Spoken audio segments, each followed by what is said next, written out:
Que valent les décisions du Conseil à Sherbrooke? Dans notre société démocratique, tous les changements municipaux doivent être approuvés par le Conseil municipal élu démocratiquement.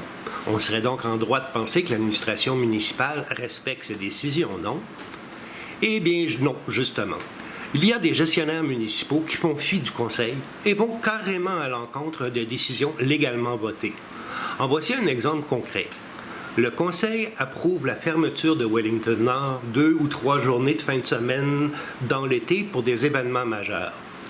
Dans le concret, que se passe-t-il vraiment?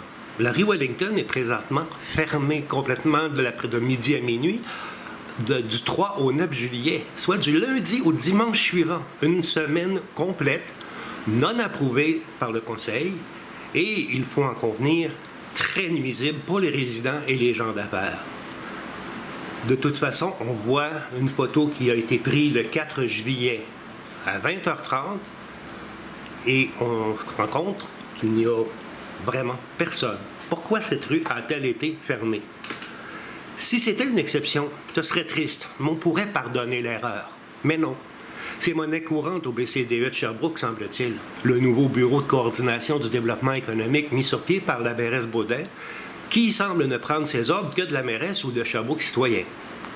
Dans le dossier de la Wellington Nord, pratiquement tout ce que vous voyez actuellement est non seulement pas approuvé par le Conseil, mais ça va même complètement à l'encontre de certaines spécifications données dans leur décision.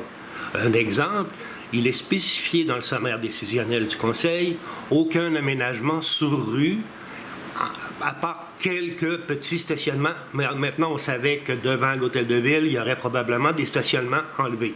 Là, c'est pas juste à l'hôtel de ville, c'est un peu partout sur la rue Wellington Nord.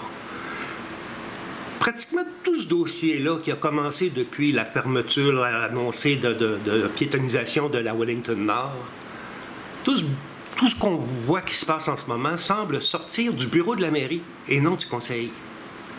Est-ce qu'on a élu une présidente, une impératrice ou une mairesse?